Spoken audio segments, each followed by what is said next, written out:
हाँ चलेगा जी, ठीक है। लो अभी तिलक करो महाराज जी में। कथा प्रारंभ करने से पहले तिलक करेंगे। ओम गुरु ब्रह्मा गुरु विष्णु गुरुर्देवो महेश्वर गुरु साक्षात परब्रह्म तस्मै श्री गुरुवे नमः। सद्गुरु चरण कमलेभ्यो नमः। अब जो दक्षिणा महाराज जी माला बना दो, फिर माला बना दो।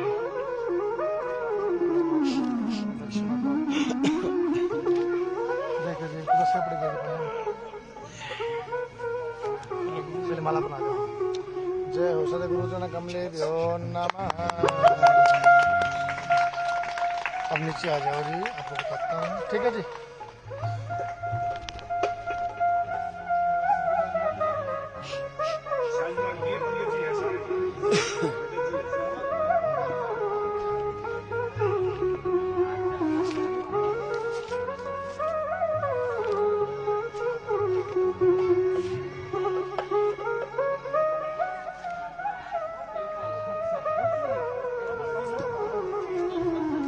श्री राधे जय श्री श्याम जय श्री कृष्ण। बोली खाटू नरेश की, बोली लखदातार की, बोली श्याम प्यारे की, बोली हारे के सहारे की। आइए जितने भी भक्तगण आज की कथा का रसपान करने के लिए पहुंचे हैं कथा पंडाल में, आप सबका अभिनंदन है, स्वागत है आप सबको मेरा व्यासपीठ की तरफ से। राधे राधे जय श्री कृष्ण जय श्री श्याम। देखिए आज कथा का द्वितीय दिवस यानी दूसरा दिन है। कहते हैं कलयुग में जिस भक्त ने अगर बाबा श्याम की कथा का रसपान कर लिया उसका जीवन सफल हो जाता है, और उस भक्त के ऊपर विशेष तौर से श्याम बाबा की कृपा होती है हमेशा। और आप बड़े भाग्यशाली हो जो आपको बाबा श्याम की ये कथा सुनने का मौका मिला है। बोले लखदातार की, बोले हारे के सहारे की। और कहते हैं कलयुग में तो आप देखना हर घर में बाबा की पूजा होगी, श्याम सरकार की असीम कृपा होगी। क्यों? क्योंकि ये ऐसा देवता है, ये बाबा श्याम ऐसा भगवान है, ऐसा देवता है, जो भी आप मांगोगे ये झट से दे देते हैं।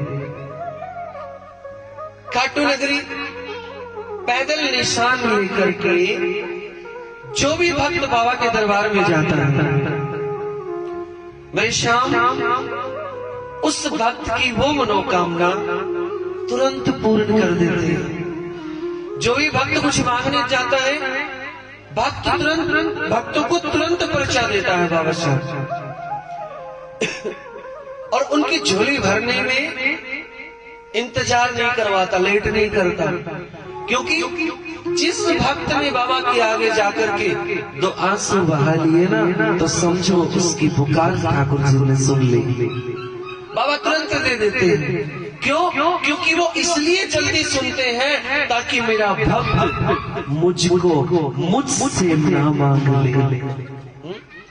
भाई कोई कोठी मांगता है, कोई बंगला मांगता है, कोई गाड़ी मांगता है, कोई पैसा मांगता है, कोई कुछ मांगता है, कोई कुछ।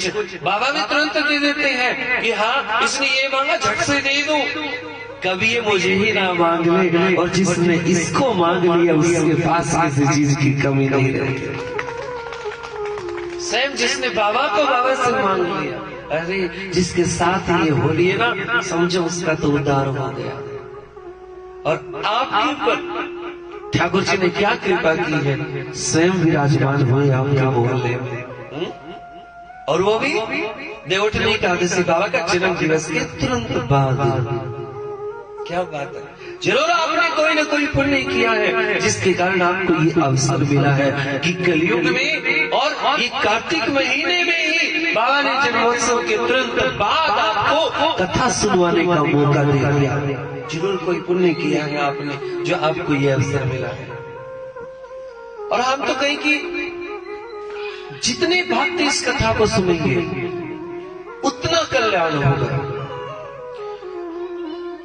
कहते हैं जिस भाव से, जिस श्रद्धा से हम बाबा की पूजा करते हैं, उस पूजा को ठाकुर जी स्वीकार करते हैं, क्योंकि जिसने शीश तक दान कर दिया लोक कल्याण के लिए, वो भक्तों को देने में घबराते नहीं, पीछे नहीं हटते।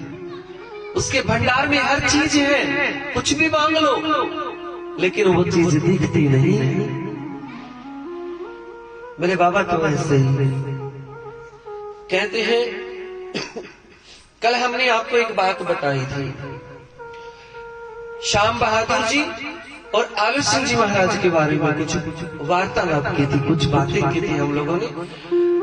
तो कहते हैं श्याम बहादुर जी जो थे वो अग्रवाल थे और वो रेवाड़ी के थे, रेवाड़ी शहर के। एक बार की बात है, कहते हैं ना। अच्छा, एक और बात सुनिए, जब कोई भक्त बाबा की पूजा करता है, बाबा की सेवा करता है और दिन रात उसके भजन गाता हो, अच्छा चंदन का तिलक लगाता हो और बाबा श्याम की बातें करता हो, बाबा श्याम का प्रचार करता हो, तो उनको देख करके कई जलने लग जाते हैं। ओह, देखो नहीं ये भगत बाबा श्याम का। ऐसे ही श्याम बहादुर जी के साथ हुआ। श्याम बहादुर जी से कहने लगे आकर के, बोले श्याम बहादुर जी सुनो, आप इतनी सेवा करते हो उस बाबा की, इतने भक्त हो तुम बाबा के, तो हमें ये प्रमाण दो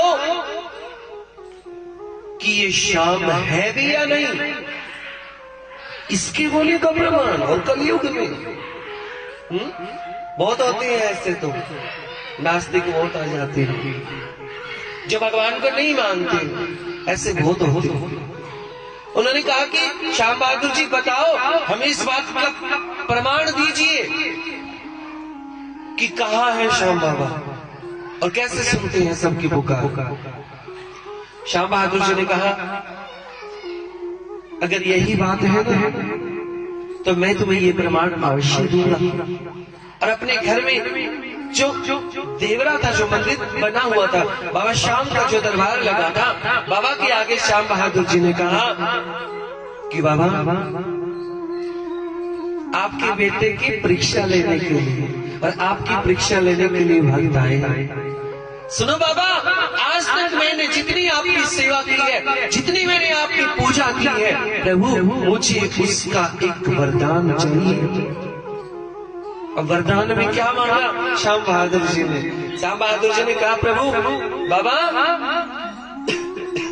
मैं अपने घर से चलूंगा पैदल तेरी खाटू नगरी तक, और तेरी चौखट पे चलते ही, तेरी चौखट पे पहुंचते ही मेरे प्राण निकलने चाहिए, क्योंकि मैं इस प्रमाण लेने वाली, इस मतलबी, इस धोखेबाजी की दुनिया में नहीं रहना चाहता। जहां आपकी भी परीक्षा लेने लग जाते हैं वहां नहीं रहना चाहता। हम तो इंसान हैं हमारा, आपकी भी परीक्षा लेने लग जाते हैं, वहां नहीं रहना चाहते। श्याम बहादुर जी अपने घर से चले नंगे पैर। आप अपने घर से चलते हो खाटू नगरी के लिए, पैदल यात्रा जो करते हो, रास्ते में ठहरते हो, रात्रि विश्राम करते हो, खाना भी खाते हो, पानी भी पीते हो, लेकिन श्याम बहादुर जी ने कुछ भी नहीं खाया, पानी तक नहीं पिया, और लगातार चलते रहे। खाटू नगरी में जैसे ही पहुंचे, बाबा की चौखट पर पहुंचे, बाबा की चौखट पर मत्था टेका। बाबा आपकी कृपा से, आपके आशीर्वाद से मेरी यात्रा मंगलमयी हुई, और इस यात्रा को ऐसी मंगलमयी कर दो प्रभु, हमेशा के लिए आपके चरणों में मुझे रख लो। और कहते हैं उसी समय बाबा के दरबार से मोरछड़ी अपने आप गिर करके श्याम बहादुर जी के ऊपर गिरी, और वहीं पर बाबा ने श्याम बहादुर को रख लिया अपने दरबार में। ये प्रमाण था, ये भक्ति का प्रमाण था, ये श्रद्धा थी। ऐसे भक्ति कौन कर ले रे? अब समय नहीं है इतनी भक्ति करने का। या तो दुनिया नहीं करने देती, या कोई न कोई विपत्तियां आ जाती है। अब देखो, कई तैयारी करते हैं कथा में आने की, चलो कथा में चलेंगे, बाबा की कथा सुनेंगे, तैयारी कर ली, आज तो पक्का कथा में जाएंगे। और उसी समय जैसे ही घर से निकले कथा के लिए, कोई मेहमान आ गए।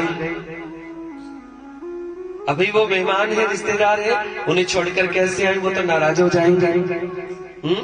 वो मेहमान नहीं आए प्यारे, हमारे कर्म ऐसे नहीं है जो बाबा के दरबार में पहुंच जाए। कोई न कोई बहाना करके हमें रहने दिया और अपने दरबार में नहीं बुलाया।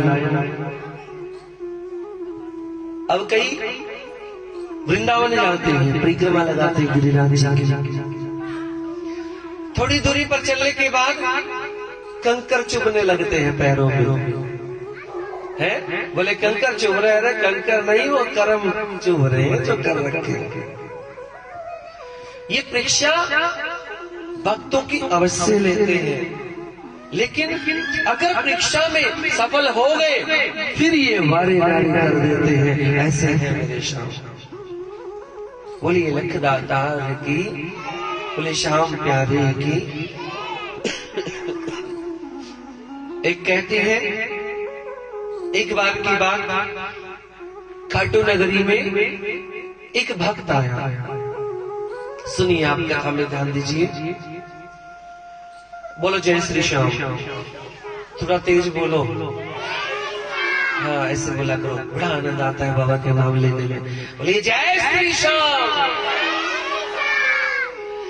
एक भक्त आया खाटू नगरी में, और वो भक्त अंधा था, वो देख नहीं पाता था, बचपन से ही अंधा था, उसे कुछ दिखाई नहीं देता था। सारा जीवन बिता दिया, बेचारा पहुंचा खाटू नगरी। अब खाटू नगरी आप गए हो तो आपको पता होगा कितनी भीड़ होती है ना? दूर दूर तक कितनी लाइन लगी रहती है, बहुत भीड़। और 3-4 घंटों के बाद बड़ी मुश्किल से उसका नंबर आया बाबा की चौखट तक पहुंचने का। पहुंचा बेचारा, भक्त खड़े थे। बोले अरे तू क्यों आ गया, तू तो अंधा है, तू क्या करेगा यहाँ आकर? इतनी मुसीबत झेली, इतने लंबे समय तक खड़ा रहा, 3-4 घंटे लाइन में। बोले तू क्या करने आया, तू देख तो नहीं सकता? भक्त ने कहा मैं चाहे ना देख सकूं, लेकिन वो तो मुझे देख लेगा ना कि मेरा भक्त मुझसे मिल रहे हैं। वो तो देख लेगा ना, मैं देखूं या ना देखूं। प्रभु आप तो सबको देखते हैं, हम सबकी लाज रखना बाबा, सबकी लाज रखना। बोले श्याम प्यारे की। अब उस भक्त ने कहा वो तो मुझे देख लेगा, और अगर उसकी कृपा हुई तो एक समय ऐसा भी आएगा जो मैं भी उसे देख पाऊंगा। क्यों? क्योंकि उस भक्त के मन में विश्वास था। सबसे बड़ी बात होती है विश्वास की, भाव की, श्रद्धा की। और आपके यहाँ तो साक्षात दरबार लगा है बाबा का, खाटू से स्वयं मेरे श्याम बता रहे। मैंने आपको पहले कल भी बताया था, ये कोई साधारण शीश नहीं है, अष्ट धातु का शीश है बाबा का। जो भी मन्नत मांगना चाहो, जो भी यहाँ भेंट चढ़ाना चाहो, नारियल वगैरह कुछ भी, जो भी आप भेंट लगाना चाहो लगा सकते हो बाबा के दरबार में, अवश्य आपकी मनोकामना पूर्ण होगी। और मनोकामना की रही बात, तो एक दिन का ही चमत्कार बता दूं आपको। एक दिन में ही कल बाबा का दरबार लगा था यहाँ, और शाम को कोई भक्त आए थे यहाँ बाबा के दरबार में। उन्होंने परिक्रमा में लगाई थी और प्रसाद में लेके आए थे, बड़ी दूर से आए थे। उन्होंने कहा महाराज जी हम तो सब जगह घूम आए, लेकिन हमें वो पार्क नहीं मिला जिसमें बाबा का दरबार लगा है। और जैसे ही वो अपनी छोटी मार्केट के पास पहुंचे, उन्होंने हमें ये बताया कि छोटी मार्केट के पास आते ही हमें इत्र की खुशबू आने लगी थी। और जैसे ही उन्होंने आके यहाँ हमें बताया, मैंने कहा बाबा आप तो साक्षात विराजमान हो, क्या बात है। उन्होंने मत्था टेका बाबा के आगे, और उस इत्र की खुशबू के सहारे वो यहाँ तक पहुंच गए। किसी से पूछने की जरूरत नहीं। क्यों? क्योंकि अपने भक्तों को लेने के लिए बाबा स्वयं से ले गए थे। बोलो जय श्री श्याम। बोले खाटू नरेश की। ये विश्वास की बात होती है प्यारे। उस भक्त ने कहा आज मैं देख नहीं सकता तो क्या हुआ, बाबा के आशीर्वाद से एक दिन मैं जरूर देखूंगा। और बोलने लगा बाबा के दरबार में, बाबा तू देख रहा है ना मुझे, ऐसे चमत्कार कर दो, ऐसी कृपा कर दो कि मैं भी तुम्हें देख सकूं। कहते हैं वहां के सेवकों ने कहा एक भक्त ऐसा है जो तेरा ये काम करवा सकता है। देखो शब्दों पे ध्यान दो, क्या कहा, एक भक्त ऐसा है कि जो तेरा ये काम करवा सकता है, क्योंकि सीधे डायरेक्ट भगवान से मिलन नहीं हो सकता। उन्होंने कहा कौन है वो, कौन करवा सकता है मेरा ये काम? बोले श्याम बहादुर जी करवा सकते हैं, क्योंकि वो श्याम बाबा के बड़े भक्त हैं, बड़ी सेवा करते हैं बाबा की, बाबा से बात करते हैं। वो श्याम बहादुर जी के पास गए, बोले प्रभु ऐसी कृपा कर दो मुझ पर कि मैं देख सकूं। सारा जीवन बिता दिया, मैं बाबा को देखना चाहता हूँ। सारी दुनिया कहती है बड़ा श्याम सलोना है, बड़ा प्यारा सलोना श्याम है, मैं भी देखना चाहता हूँ कि वो कितना सुंदर है, कितना प्यारा, मैं भी देखना चाहता हूँ।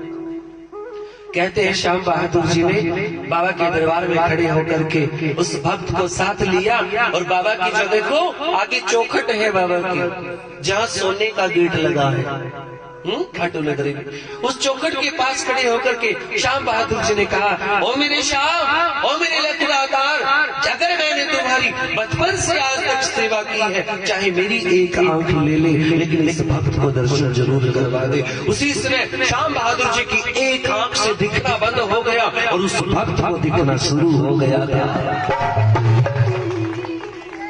ये साक्षात प्रमाणित बातें हैं।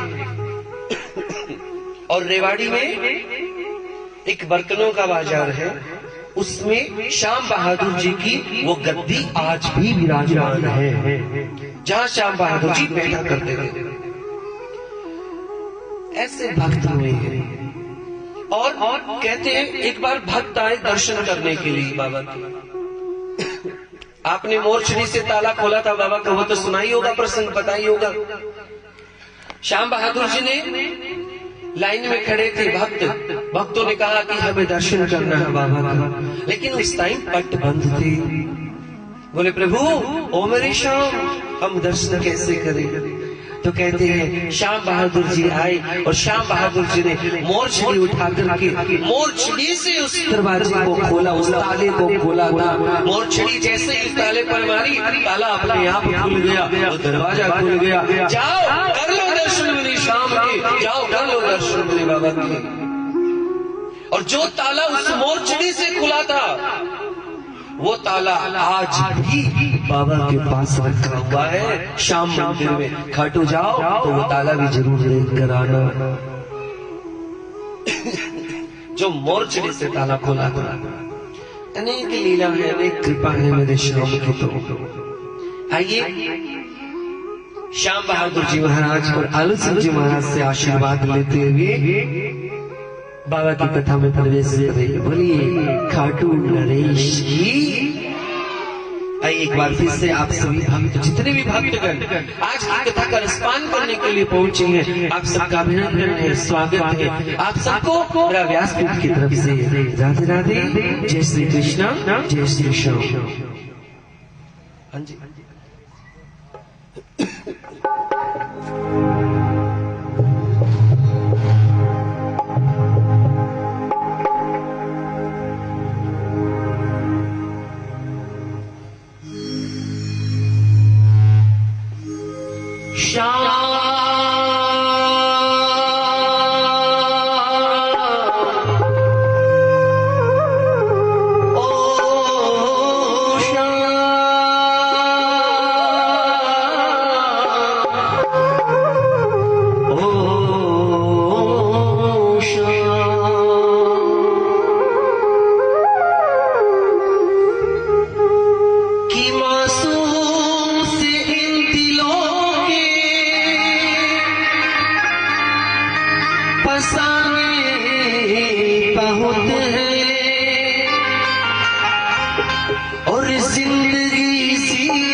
और बाबा से मिलकर कह दो आज, बाबा वो मेरे श्याम, किसने सजाया आपको सांवरी सरकार, किसने सजाया आपको। आइए जरा हाथ उड़ा करके बिल्कुल ताली बजा करके बोलना, किसने सजाया आपको सांवरी सरकार, बोलो किसने सजाया।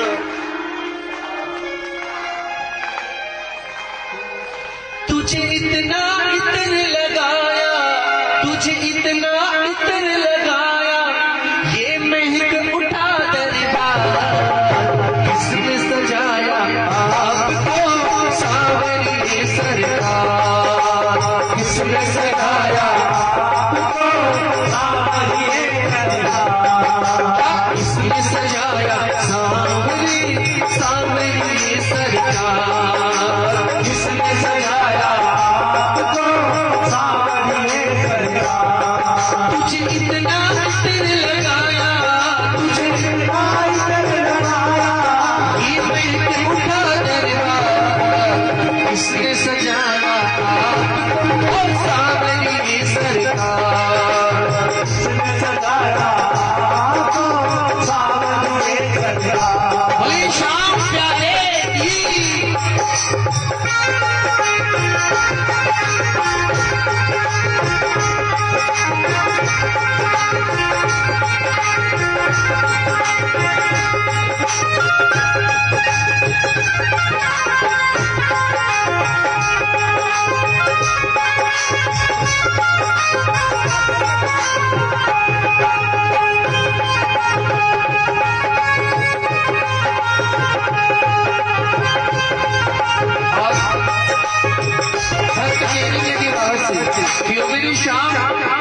केसर और चंदन से तुमको सुंदर बहुत सजाया है, केसर और चंदन से तुमको सुंदर बहुत सजाया है, केसर और चंदन से तुमको सुंदर बहुत सजाया है, केसर और चंदन से तुमको सुंदर बहुत सजाया है। आँखों में काजल और टीका लोरी चावल लगाया है,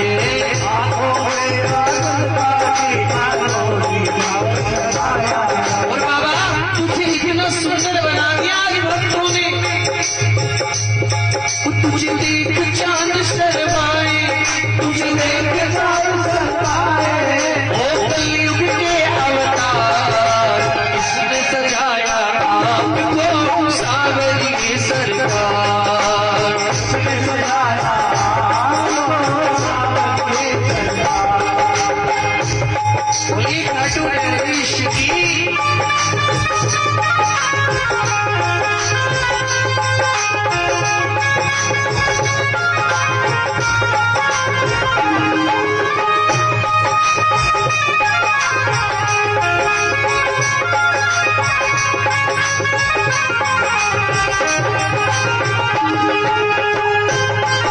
श्याम प्यारे की।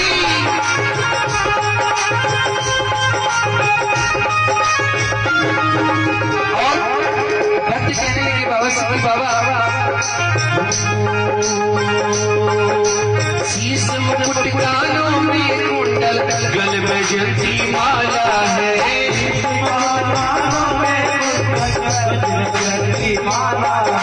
शीश मुकुट कानों में कुंडल, गल में जयंती माला है,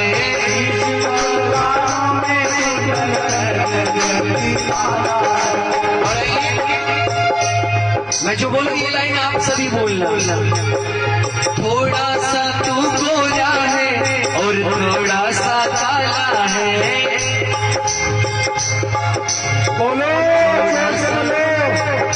शीश मुकुट कानों में कुंडल, गल में जयंती माला है, शीश मुकुट कानों में कुंडल, गल में जयंती माला है। थोड़ा सा तू गोरा है और थोड़ा सा काला है, थोड़ा सा तू गोरा है और थोड़ा सा काला है। तेरे तन के सरिया बाता, तेरे तन के सरिया बाता, और नीले और बोलो किसने सजाया आपको सावरिये सरकार, किसने सजाया आपको सावरिये सरकार, किसने सजाया आपको सावरिये सरकार। बोलिए श्याम प्यारे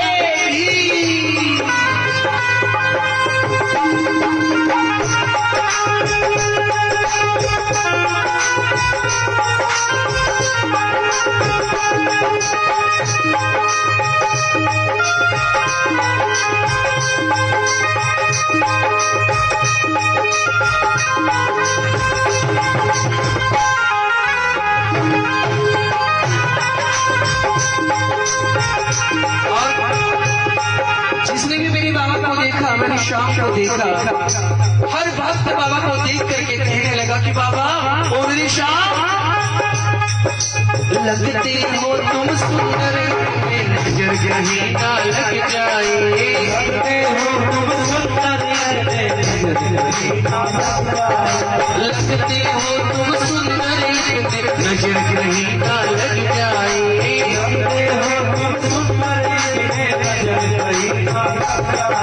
सुंदर छवि जुटे शर्मा मन काहे ना लग जाए, सुंदर छवि जुटे मन काहे ना लग जाए, तेरे ढूंढ जाई मारू, तेरे ढूंढ जाई मारू, ओ कलयुग के अवतार, किसने सजाया आपको सावरिये सरकार, किसने सजाया आपको सावरिये सरकार।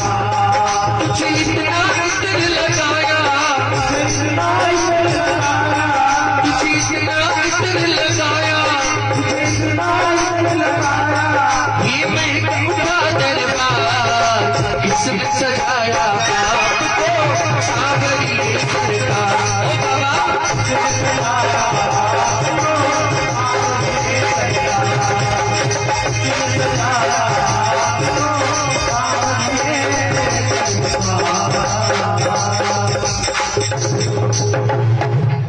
तुझे इतना इतर लगाया, ये महक उठा दरबार,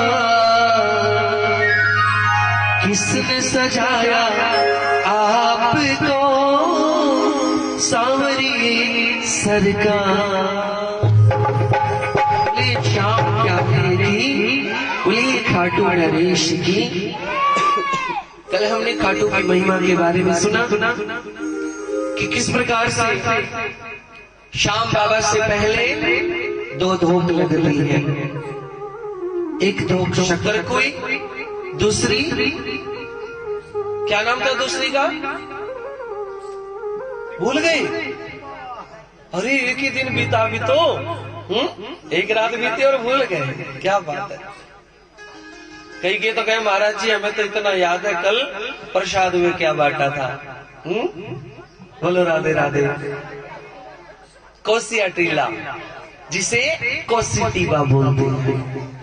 अब जो कल ना आए तो ये मत कहना कि कोसी टीबा क्या था, शक्कर कोई क्या थी। क्यों? क्योंकि हमने पहले ही आपको बताया था कि जब जैसे ही कथा शुरू होती है तब से ही बाबा के चमत्कारों के बारे में हमें पता लगता है, खाटू की महिमा के बारे में पता लगता है। कल हमने इस कथा का रसपान किया, सुना कि किस प्रकार से शक्कर कोई स्थान है जो बाबा से पहले धोख लगती है, और दूसरा कोसिया टीला।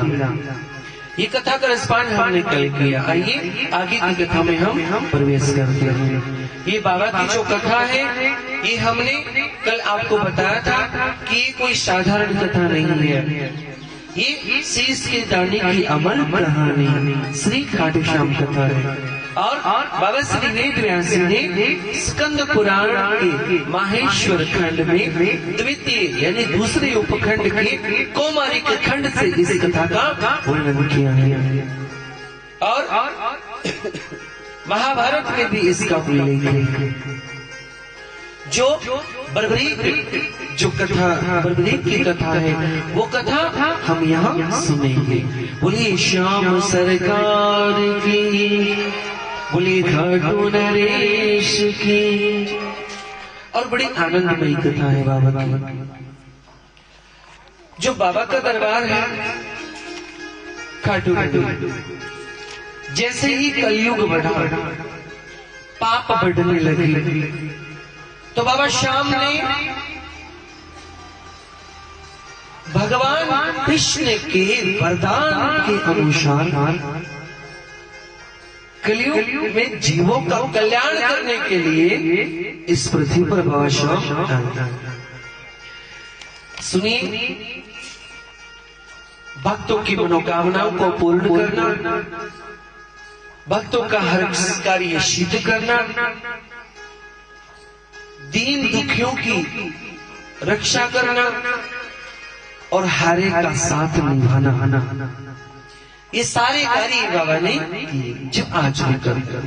पहले क्या समय था जहाँ कुछ ही भक्त जाते थे खाटू नगरी, और आज का समय लाखों करोड़ों भक्त जाते हैं। जो मैंने कल आपको बताया था कि एकादशी पर अब 15 लाख भक्तों ने बाबा के दर्शन किए। बहुत भक्त जाने लगे हैं खाटू नगरी। और प्यारे एक और बात ध्यान से सुनना, जब आप खाटू जाने का मन करे, अक्सर हमने देखा है आजकल क्या करते हैं, उस तीर्थ स्थान को घूमने का स्थान बना लिया। कई कहेंगे, मान लो 3-4 दिन की छुट्टी पड़ गई तो बोलेंगे अरे क्या कर रहे हैं, 3-4 दिन की छुट्टी हो गई, चलो कहीं घूम के आए। बोले कहाँ? चलो खाटू घूम के आए। अरे कोई घूमने की जगह थोड़ी है। खाटू जाओ तो दर्शन करने के लिए जाओ, बाबा से बात करने के लिए जाओ, बाबा से मिलने के लिए जाओ। बाबा ने हमें ये शरीर बख्शा है, ये जिंदगी बख्शी है, तो बाबा का शुक्रिया अदा करने के लिए भी जाया करो। अब कई भक्त तो बाबा के सामने जाएंगे मंदिर में, जब बात चली पड़ी तो बताई दो थोड़ा सा। मंदिर में जाएंगे, हाथ जोड़े, आंखें बंद की, थोड़े से होठ हिलाए और आंखें खोली, झुकाया सिर और चले गए। अब ये भी नहीं पता वो क्या बोले हैं। मान लो आप गर्मी में है, फिर आप और वो आपको देख ले, जो दरवाजा खटखटा रहा था आपको देखेगा और चला जाएगा। फिर वो थोड़ी देर में फिर आए, फिर दरवाजा खटकाए, आप दरवाजा खोलो, वो आपको देखे और फिर चला जाए। 4-5 बार अगर वो ऐसा कर दे तो आप उससे छठी बार तो जरूर पूछोगे, भाई क्या बात है, इतनी दोपहर में हमें जगाता है, दरवाजा खटकाता है, मुझे देखता है और चला जाता है, कोई बात हो तो बता। पूछोगे कि नहीं, भी क्या बात है, क्यों आए हो? पूछेंगे ना। तो बाबा भी तो पूछते हैं कि तुम आ तो जाते हो, हाथ जोड़ते हो, मुझे देखते हो, होठ हिलाते हो और चले जाते हो, अरे क्या बोल के वो तो बताया करो। और फिर कहेंगे हमारी मनोकामना पूर्ण नहीं होती। मंदिर क्यों जाते हैं? भगवान के दर्शन करने के लिए। और दर्शन कैसे होंगे? आंखें खोल कर करें। बंद करके दर्शन कौन करता वाला है? आंखें खोल कर दर्शन करें ठाकुर जी का। और भगवान से कहिए बाबा, अच्छा एक परिक्रमा के लिए स्थान होता है मंदिर में, ठाकुर जी की चारों तरफ परिक्रमा लगाकर हम बैठते हैं, और मंदिर की पैड़ियों पर चाहे 1 मिनट के लिए बैठो, लेकिन जरूर बैठना चाहिए। वापिस आते समय घंटी नहीं बजानी चाहिए। मंदिर में जाओ, दहली को छुओ, मस्तक से लगाओ, घंटी बजा करके ठाकुर जी के पास पहुंचो। और जब वापिस आते हो तो एक तो भगवान की तरफ पीठ करके वापिस ना मुड़ा करो पैड़ियों तक। दूसरा, वापिस आते समय घंटी नहीं बजानी चाहिए, क्योंकि जो श्रद्धा भाव लेकर आप गए हो उस घंटी बजा के वापिस फिर वही छोड़ाए। इसलिए वापिस आते समय घंटी नहीं बजानी चाहिए हमें। और मंदिर की पैड़ियों पर बैठ करके भगवान का शुक्रिया अदा जरूर करना चाहिए कि प्रभु आपकी कृपा से हमारा सारा जीवन सुखमय चल रहा है। अरे आप तो घूमते हो दुनियादारी में और वो तो खाटू में अंदर बैठा रहता है। कोई ये भी तो पूछा करो बाबा कैसे हो, हालचाल भी पूछने जा करो बाबा के। बोली श्याम प्यारे की। और अगर इस चीज का प्रमाण आपको चाहिए तो आपको प्रमाण भी बता देता हूँ। आप गोपाल जी की सेवा करते हो, बाबा के दर्शन करते हो, 7 दिन तक ये दरबार यहाँ लगा है। आप रोजाना आओगे, अगर आप सच्ची श्रद्धा से बाबा को निहारोगे, बाबा को देखोगे, आपके गोपाल जी को आप रोजाना देखते हो, रोजाना श्रृंगार करते हो ठाकुर जी का, तो आप देखना एक दिन कैसा चेहरा मिलेगा, दूसरे दिन पलट के मिलेगा, तीसरे दिन और पलट के। कभी तो ये हंसता हुआ दिखाई देगा, कभी मुस्कुराता हुआ दिखाई देगा, कभी गुस्से में मुंह फुलाए बैठा मिलेगा। कल आप घर गए थे तो देखा होगा आपने अपने अपने गोपाल को, आगे नहीं देखा? बोले कलश यात्रा में तो आ गए थे और हमें छोड़ गए घर पे। इसलिए आप श्रद्धा भाव से देखोगे ठाकुर जी को तो अलग अलग चेहरा दिखाई देगा। मैंने आपको कल भी बताया था, आप श्रद्धा भाव से विश्वास करके मेरे बाबा के चेहरे को निहारना, अपने मन की बात रखना। अगर आपको बाबा का चेहरा मुस्कुराता हुआ दिखाई दे या फिर आंखें टिमटिमाती दिखाई दे तो समझ लेना आपकी पुकार मेरे बाबा ने सुन ली है, ये समझ लेना। ये श्रद्धा की बात, विश्वास की बात होती है प्यारे। आपको मैंने कल भी बताया था बाबा के मंदिर के बारे में।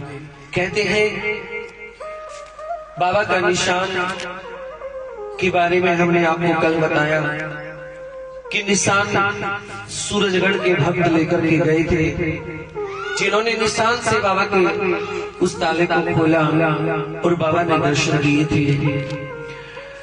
अनेकों बातें बाबा के बारे में हम सुनेंगे।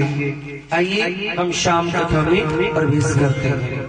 और एक और बात ध्यान से सुनना, कल कथा का तीसरा दिन है ना? अच्छा, भागवत कथा यहाँ कई बार हो चुकी।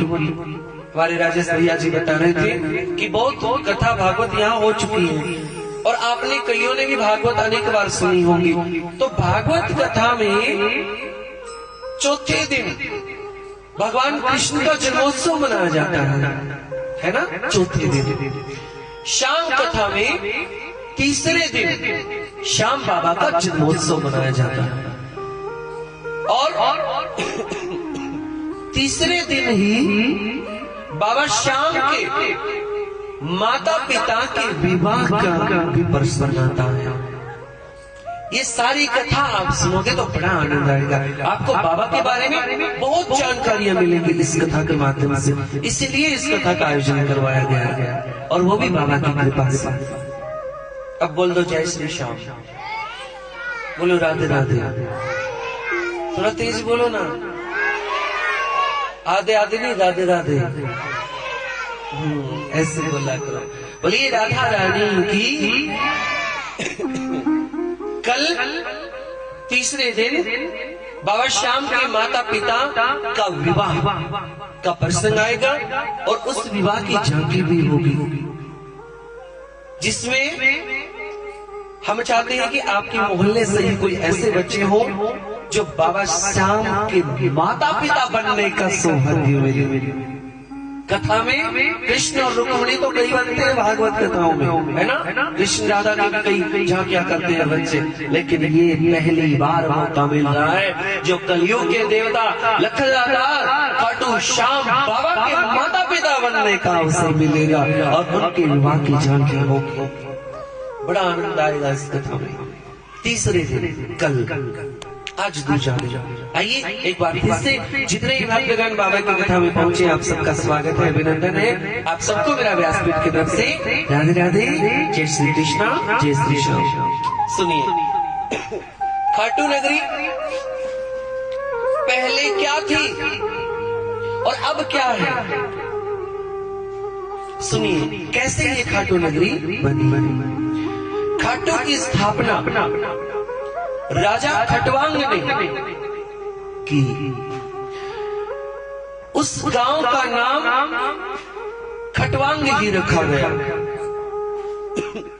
राजा खटवांग ने बबरू वाहन, मैं जो शब्द बोलूं प्यारे उनको ध्यान से सुनना ताकि आपको कथा समझ में आए।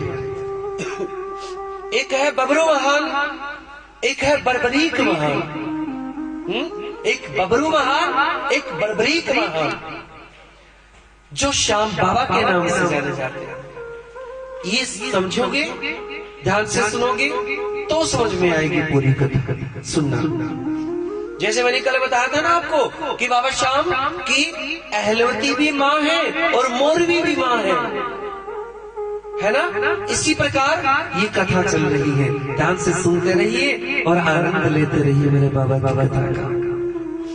राजा खटवांग ने बबरू वाहन के देवरे में, जैसे मंदिर में देवरा होता है जिसे हम देवरा बोलते हैं, जहाँ ठाकुर जी का स्वरूप विराजमान होता है, उस देवरे में शीश की प्रतिमा की प्राण प्रतिष्ठा करवाई। कैसे, क्यों और क्या ऐसा हुआ था, सुनिए बाबा के बारे में। ऐतिहासिक और पत्रकारिता के विश्व पितामह पंडित झावरमल शर्मा इस अवधारणा के समर्थक थे, यानी मुख्य पंडित झावरमल शर्मा। परंतु पौराणिक कथाओं में जिस खटवांग का उल्लेख मिलता है, मतलब जिक्र मिलता है, पौराणिक कथाओं में जिस खटवांग का उल्लेख मिलता है वह महाभारत के पहले का था, महाभारत से पहले का था। अब सोच लो प्यारे कि बाबा श्याम कितने समय से है। ये उल्लेख खटवांग का जिसे हम खाटू बोलते हैं, ये महाभारत से भी पहले का स्थान। जो लोग कहते हैं ना कि क्या है श्याम बाबा, आज के समय देखो क्या नहीं है श्याम बाबा। बोलिए श्याम प्यारे की। वह महाभारत के पहले का है। जयपुर के राजगुरु विद्यानाथ झा ओझा मानते हैं कि तत्कालीन जीवन शैली में महाभारत से पहले के खटवांग का उल्लेख भी हो सकता है। यदि प्राचीन भारत की सभ्यता संस्कृति के इतिहासकार डीडी कौशाम्बी की माने, ये जो पहले के राजा महाराजा हुए हैं उनके नाम आ रहे हैं इसमें, जिनके कारण खाटू नगरी में बाबा का मंदिर बना। ये कैसे, क्या था, सुनिए। अगर कौशाम्बी की माने तो वह ईसा पूर्व की घटना रही होगी। यद्यपि मत्स्य देश मरुकांकर में महाभारत कालीन विराट नगर का एक अस्तित्व मिला है। विराट नगर और खंडेला, जिसे बाद में खाटू खंडेला बोलने लगे। आप जब खाटू जाओ तो मंदिर की बजाय घंटा 2 घंटा आप गलियों में भी घूम के आना, खाटू की गलियों में। वहां जितनी भी सरकारी संस्थाएं हैं, जैसे सरकारी अस्पताल, सरकारी स्कूल, या जैसे हम बस अड्डे से जाएंगे बाबा की तरफ तो वहां पर एक डाकघर है, पोस्ट ऑफिस जिसे बोलते हैं, उनमें सरकारी जो चीजें हैं वहां आप देखना उनमें खाटू खंडेला लिखा मिलेगा। यानी खाटू को पहले खंडेला के नाम से भी जानते थे। सुनिए,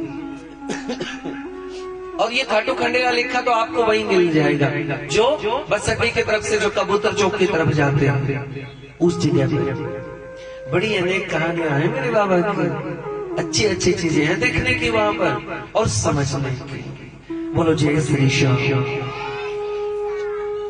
विराट नगर और खंडेला के उत्खनन में ईसा पूर्व 2री-3री शताब्दी के प्राचीन शिलालेख बाबरू लिपि में मिले हैं, जिससे सम्राट अशोक ने बौद्ध ग्रंथों में उल्लेखित 7 स्थलों को चिन्हित किया है। विराट नगर में बौद्धकालीन स्तूप के अवशेष मिले हैं। सांबर में बौद्धकालीन औद्योगिक नगरी के भग्नावशेष भी मिले हैं। 10वीं सदी तक अब देखना प्यारे, 10वीं सदी तक खाटू क्षेत्र के इतिहास के पन्ने सफेद हैं। 10वीं सदी तक के 10वीं सदी में खाटू के नजदीक सीकर से 12 किलोमीटर पर एक हर्ष नाम का एक पहाड़ रंगमंच पर आता है। वहाँ हर्षदेव शिव का मंदिर 10वीं सदी का जो मंदिर है वो खंडर में बदल गया है। 10वीं और 11वीं सदी में इसे संपादन लक्ष्मी अनंत देश के नाम से जाना जाता था और 15वीं सदी में आमेर के 13वें राजा के पोते शेख जूर द्वारा शेखावटी बसाने और अमरसर को राजधानी बनाकर 360 गांवों पर राज करने का ब्यौरा मिलता है। उनके राज में उन 360 गांवों में बबरू वाहन देवरे को लेकर के खंडेला के राजा बहादुर सिंह और बादशाह औरंगजेब की सेनाओं के बीच घमासान युद्ध हुआ था। 360 गांव में खाटू भी बीच में आ गया और उस खाटू में जो बाबा का देवरा था, मंदिर था, उस मंदिर को रखने के लिए औरंगजेब की सेना और बहादुर सिंह की सेना, इन दोनों में युद्ध हुआ था। वो कहते थे कि हम बाबा का मंदिर नहीं रहने देंगे, इसे तोड़ेंगे। लेकिन बाबा श्याम ने तो कलयुग में भक्तों का उद्धार करना था, ऐसे कैसे टूट जाए मंदिर। और किसके कारण ये मंदिर बचा बाबा का, सुनिए, बड़ा आनंद आएगा। रियासती दस्तावेजों के अनुसार खंडेला के राजा बहादुर सिंह के पिता राजा वर सिंह औरंगजेब ने मंदिर देवरों की प्रतिमाओं को तोड़ने का फरमान जारी कर दिया। कहा कि जाओ बाबा श्याम के मंदिर को तोड़ डालो, जितने भी देवरा है सारा तोड़ दो। लेकिन बहादुर सिंह ये नहीं चाहता था। बहादुर सिंह ने इसे नहीं माना। उन्हें दबाने के लिए दराव खान को भेज दिया कि दराव खान जाओ, जाकर के औरंगजेब को कह दो कि बाबा का मंदिर नहीं टूटेगा, ऐसा ही रहेगा, चाहे कुछ भी कर लो, बाबा के मंदिर को नहीं तोड़ने देंगे। जैसे ही खंडेला राजा ने क्षत्रिय वीरों को बुलाया, उनमें नवविवाहित, जिसका अभी अभी विवाह हुआ है, जिसकी मतलब आज ही विवाह हुआ है, वो नवविवाहित राव सुजान सिंह, श्याम स्तुति में आता है ना खाटू नगर सुजान, है ना, तो वो सुजान सिंह भी थे उसी टीम में जो बहादुर सिंह ने बुलाए थे। उनमें सुजान सिंह भी थे। राव सुजान सिंह उसी समय अपनी बहू को लेकर के आए थे, उनसे विवाह करके आए थे और कहते हैं उनकी कर्तव्य परायणता को देख करके राजकवि ने औरंगजेब से कहा कि चल के दिखाओ हमारे बाबा के मंदिर की तरफ, हम भी देखें कौन तोड़ेगा हमारे बाबा के मंदिर को। और कहने लगे, राजकवि ने कहा, झिरमिर झिरमिर मेवा बरसे मोरा छतरी छाई जी, कल में हो तो आओ सुजान या फौज बाबा के देवरे आए जी। आगे बढ़ो, बढ़ के दिखाओ हमारे बाबा के मंदिर की तरफ। राजा बहादुर सिंह की सेना और औरंगजेब की सेना में भयंकर युद्ध शुरू हो गया। बाबा के मंदिर की तरफ बढ़ने लगे। दरवाजे पर बाबा के मंदिर के जो पिलर लगे थे, खंबे लगे थे, जो उनको तोड़ डाला। और जैसे ही बहादुर सिंह की सेना, जिसमें सुजान सिंह भी थे, जिनका अभी अभी विवाह हुआ था, उन्होंने अपनी बहू के बारे में नहीं सोचा, अपने विवाहित उस जीवन के बारे में नहीं सोचा, अपने आप को सौंप दिया बाबा के चरणों में और कहा, आओ, मंदिर को तोड़ने से पहले तुम्हें मुझसे युद्ध करना पड़ेगा। बड़ा भयंकर युद्ध हुआ।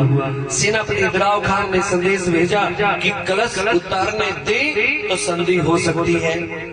दराव खान ने कहा, अगर मंदिर के ऊपर जो कलश होता है, बाबा की शिखर जो ध्वजा लहराती है, अगर उस कलश को उतारने दे तो संधि हो सकती है, मिलन हो सकता है, बात यही दब सकती है। बहादुर सिंह ने संधि की शर्त को नहीं माना। उन्होंने कहलवा दिया कि उनके रहते कलश तो क्या मंदिर से चुटकी भर रेत भी नहीं उठने देंगे। अगर उनमें हिम्मत हो तो बाबा के मंदिर की तरफ बढ़ के दिखाए। औरंगजेब नामा में इस घटना का ब्यौरा मिलता है। दिलाव खान की सेना खंडेला को रौंदते हुए चली, खंडेला को रौंदते हुए चली और बबरू वाहन का देवरा ध्वस्त हो गया।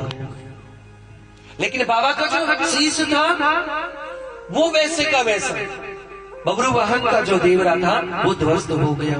कहते हैं 8 मार्च 1679 को दिलाव खान ने खाटू में प्रवेश किया।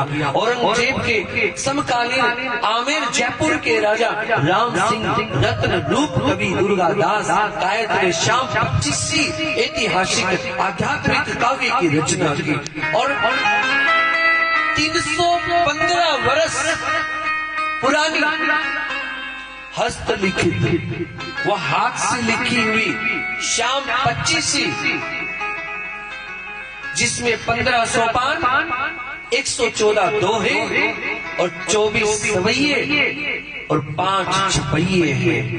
इसकी मूल प्रति जैसे इसकी कॉपी जो लिखी थी श्याम 25वीं, वो जयपुर के रियासत के पोथी खाने में आज भी सुरक्षित है। उन्होंने औरंगजेब की देवरे नीति पर चोट करते हुए लिखा।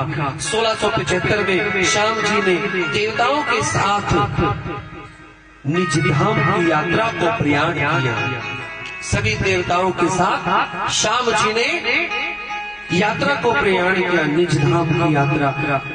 तब औरंगजेब द्वारा फतवा फेरने के कारण कहा कि जो खाटू धाम की यात्रा करेंगे उन्हें वे अपने लोक में स्वीकार करेंगे। अर्थात सुनो देवताओं, मैं तुम्हें एक वरदान देता हूँ, कलयुग में जो भी भक्त मेरे खाटू धाम की यात्रा करेगा उसे मैं वैकुंठ में स्थान दिलवाऊंगा, भगवान कृष्ण के चरणों में। बाबा श्याम ने उसी समय कह दिया था देवताओं को कि कलयुग में जो भी खाटू धाम की यात्रा करेगा उसको मैं वैकुंठ में स्थान दिलवाऊंगा, भगवान कृष्ण के चरणों में, भगवान नारायण के चरणों में। और कहा 1707 में बादशाह की मृत्यु के बाद बबरू वाहन स्थल की पुनः दोबारा संरचना का दौरा आरंभ हो गया। लेखों के अनुसार फाल्गुन सुदी, फागुन के महीने में 1720 में अजमेर के महाराधिराज राज राजेश्वर अजित सिंह जी सिसोदिया के कुंवर साहिब आदेश से जोधपुर में वर्तमान बर्बरीक देवरे की आधारशिला रख करके पुनः सदियों पुराना बबरू वाहन का वो शीश की प्रतिमा ला करके प्राण प्रतिष्ठा करवा डाली और वर्तमान देवालय मात्र 283 वर्ष पुरानी है, जो मेरे बाबा का मंदिर बना डाला। बोलिए खाटू धाम की। 18वीं सदी में बबरू वाहन दम तोड़ती हुई मुगलिया सल्तनत की नजरों में खटकने लगा। खाटू का धाम फिर खटकने लगा। कितनी मुसीबतें आई हैं बाबा के मंदिर पर, जहां आज लाखों करोड़ों भक्त घूमने के लिए जाते हैं, उस बाबा पर कितनी मुसीबतें। कहते हैं जब वो मुगलिया सल्तनत की नजरों में बाबा का मंदिर खटकने लगा ना, तो पंडित झावरमल शर्मा, श्याम सुंदर शर्मा और गोपाल नारायण बटुरा लिखते हैं कि 1779 में दिल्ली दरबार के मुगल के सरदार मुर्तजा खां मलिक ने तोरावटी के रास्तों से जुर्माना मामला की रकम के लिए शेखावटी पर हमला कर दिया और हरस के राव राजा देवी सिंह ने उन्हें जवाब भेजा कि वे जयपुर रियासत में आते हैं, अतः दोहरी रकम दे सकते हैं, लेकिन मंदिर की तरफ आंख उठाकर भी नहीं देखना। लेकिन उधर बड़ेज की सेनाएं रिंगस होती हुई खाटू धाम की तरफ बढ़ने लगी। उसकी सेना रिंगस होते हुए खाटू धाम की तरफ चलने लगी बाबा के मंदिर को तोड़ने के लिए। लेकिन प्यारे क्या हुआ, भड़ेच ने खाटू के पास शिविर लगाया कि कल बाबा के मंदिर को तोड़ेंगे। देवी सिंह के सामने बर्बरी, शाम, सधल और साधुओं हरस के पहाड़ को बचाने की चुनौती आई कि कैसे अब बाबा के मंदिर को बचाया जाए। सभी परेशान थे कि ये सेना तो बाबा के मंदिर को तोड़ देगी जो दोबारा फिर से बनवाया था, अब कैसे रोका जाए। तो उस समय कहते हैं इस मुसीबत में कौन काम आया, बाबा के मंदिर को किसने बचाया। ऐसे में नागा साधु मंगलदास ने अपने शिष्यों को भेजा और एक साथ जयपुर की सेना से मिलकर के भड़ेच से शर्मशारें आजमाई। एक ऐतिहासिक युद्ध में नागा साधुओं मंगलदास और उनके 1000 शिष्य यानी 1000 नागा बाबा आगे आए थे और उन नागा बाबाओं ने कहा, अरे तुम तो क्या हमारे खाटू के मंदिर की तरफ देख भी नहीं सकते, इसे तोड़ना तो बहुत दूर की बात है। उन नागा साधुओं ने बाबा के मंदिर को बचाया और नागा बाबा आकर के खाटू और रिंगस के बीच में खड़े हुए और कहा, अगर मंदिर की तरफ बढ़ना है तो पहले हमसे टकराना पड़ेगा। इसलिए कहते हैं साधुओं के वरदान में बड़ी शक्ति होती है। बोलिए संत समाज की। लेकिन मुर्तजा खां और भड़ेच की सेना का नामो निशान नहीं रहा। नागा साधुओं के शौर्य पर राजस्थान में दिग्विजय कहावत का प्रचलन हुआ और खाटू में नागा साधुओं की बगल में बनी समाधियां इसकी जीवित गवाह है। जब आप खाटू जाते हो और जहां पर खड़े होकर के आप सेल्फी लेते हो, जो लिखा है ना ओम श्री श्याम देवाय नमः बड़े बड़े अक्षरों में, जहां पर हलवाइयों की दुकानें हैं बाबा के मंदिर के आगे, जहां पर एक पीपल का पेड़ है, वो अब पीछे कुछ दिन पहले जब तेज आंधी आई थी तो टूट गया था, वहां पर जोत बत्ती भी लगाते हैं। ध्यान है मुझे आपको, जहां पर देखो बड़ा वो सैड है उस पर लिखा है जय श्री श्याम, जहां पर अक्सर लोग अच्छा सुन जिधर से निकलते हैं सब उस जगह पर आप देखना साइड में समाधियां बनी हुई हैं। वो उन नागा बाबाओं की समाधियां हैं जिन्होंने अपने प्राण भी दे दिए थे उस बाबा के मंदिर को बचाने के लिए। वो उनकी समाधियां, आप जाओ तो जरूर देखना, इसीलिए वहां पर जोत बत्ती भी लगाई जाती है। लेफ्ट में जो पीपल का पेड़ होता है उसके पास वो समाधियां आज भी वहां पर विराजमान है। ये जीवित गवाह है कि नागा साधुओं के कारण किस प्रकार से खाटू के मंदिर को बचाया गया। जयपुर रियासत के राजा प्रताप सिंह ने खाटू में नामा साधु मंगलदास के शिष्य संतोष दास का ठिकाना कायम किया। यो बब्रुवाहन हमलावर से बचाना रहा। यहाँ के पुजारी खाटू धाम के पुजारी सदियों से चौहान राजपूत हैं। आलू सिंह जी महाराज ये भी चौहान थे, जिनके प्रपुत्र श्याम सिंह चौहान आज विराजमान। ये सदियों से चौहान है, राजपूत है, बाबा के मंदिर के पुजारी सेवक।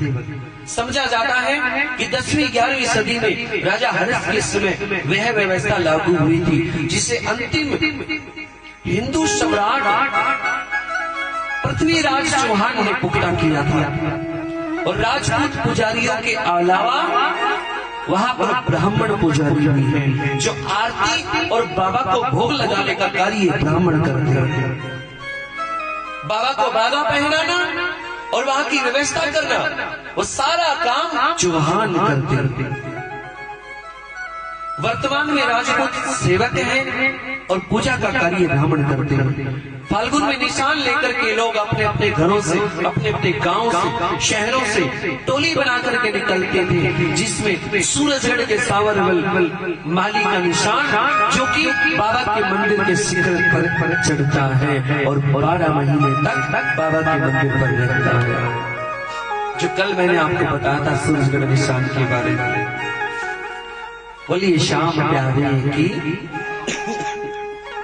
क्या हुआ, उठकर कैसे जाने लगे आप? अभी तो कथा शुरू ही है। देखो, भगवान की कथा अगर हम सुनते हैं तो उसके लिए हमें श्रद्धा भाव जरूरी होता है।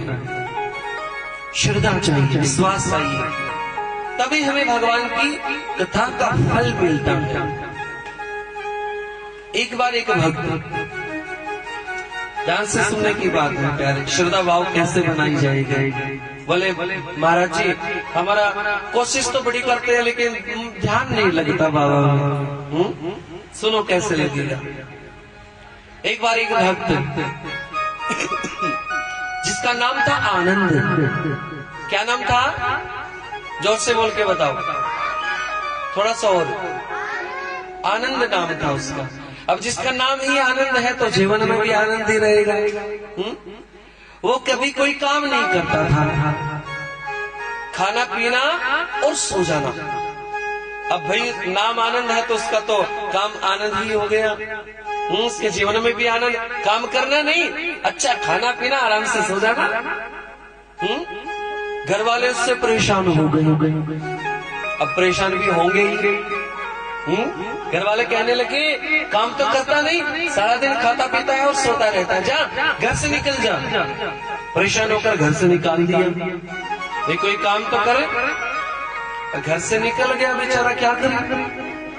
थोड़ा सा आगे चला, सोचने लगा कभी काम तो किया नहीं, अगर थोड़ा बहुत काम कर लेता तो घर से क्यों निकालते। और अब भूखा पैसा कहाँ घूमूंगा। चलते चलते उसे एक आश्रम दिखाई दिया। उस आश्रम में पहुंच गया। आश्रम में पहुंचा, आश्रम में गुरुदेव दिखाई दिए। गुरुदेव से कहा, अरे गुरुदेव सुनो, गुरुदेव सुनो। गुरुजी आगे आए, बोले हाँ बेटा बोल, क्या हुआ? बोले गुरुदेव मेरा नाम आनंद है। अब गुरुदेव कहते तो मैं क्या करूं, इसमें मेरा कसूर थोड़ा ही ना, तेरा नाम आनंद है। बोले नहीं गुरुदेव ये बात नहीं है। बोले क्या? बोले गुरुदेव मुझे घर वालों ने घर से निकाल दिया है। अच्छा तो मुसीबत यहाँ है। बोले क्यों निकाला? ऐसा कोई काम किया होगा तुमने जो घर से निकाल दिया? आनंद ने कहा गुरुदेव काम ही तो नहीं किया, इसलिए तो निकाला होगा घर से। अगर काम कर लेता तो क्यों निकालता? अच्छा तो भाई मैं क्या करूं बता? बोले गुरुदेव आप अपने आश्रम में मुझे रख लो। अच्छा मेरे आश्रम में रख लो। चल एक बात बता, तू काम क्या करेगा मेरे आश्रम में? आनंद ने कहा गुरुदेव काम ही तो नहीं होता मुझसे, इसलिए तो मैं घर से निकाला हूँ। अगर काम ही करना होता तो घर पे ही निकल लेता। अब आश्रम में काम कहाँ से करूंगा? अच्छा चल एक बात बता, अपने गायों को पानी पिला देगा, उनकी सेवा कर देगा?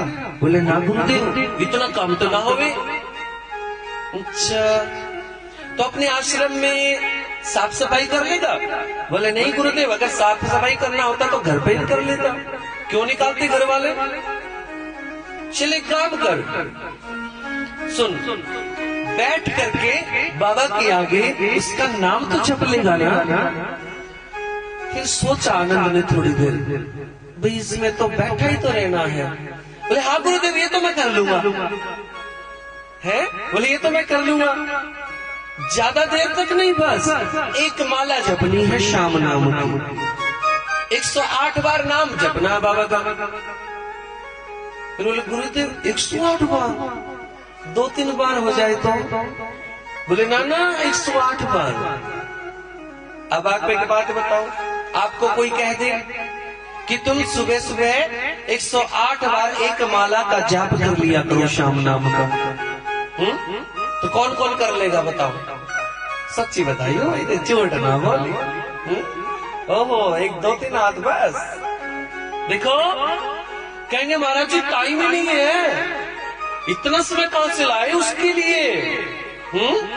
उसका नाम जपने के लिए उसमें तो 10-15 मिनट लग जाएंगे, इतनी देर में तो हम बहुत सारा काम कर लेंगे।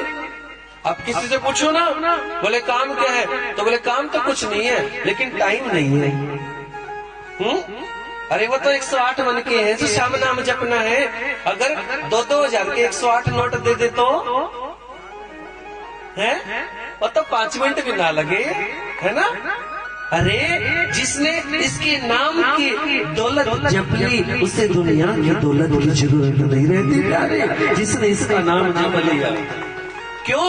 ये तो लखदातार है प्यारे।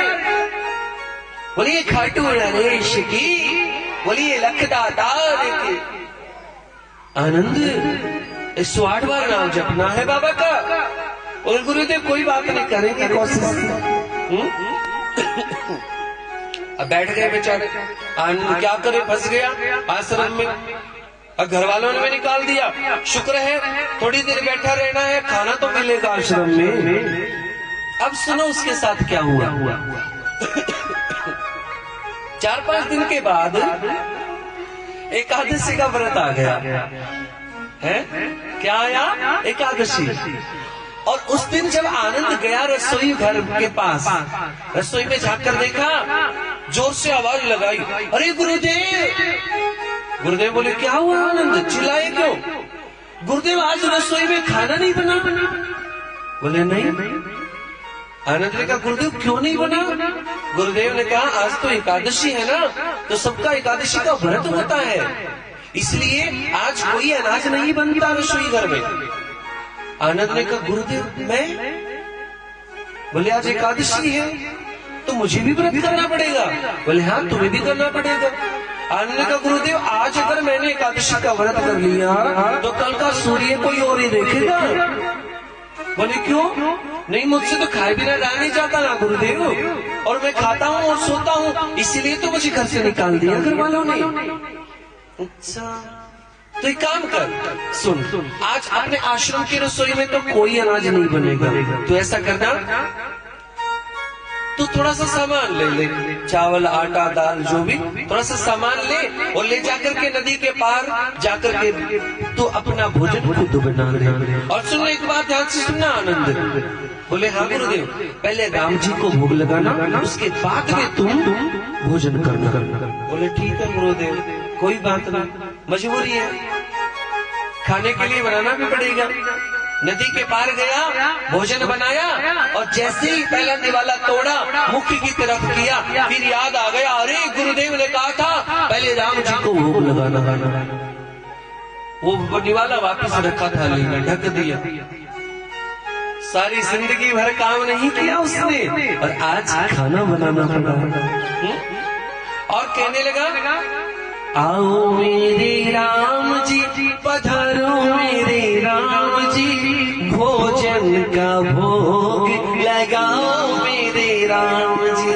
आओ मेरे राम जी पधारो मेरे राम जी, भोजन का भोग लगाओ मेरे राम। देखो जिसने सारे जीवन भर काम नहीं किया और आज वो राम जी को भोग लगा रहा है, खुद अपने हाथों से भोजन बनाया।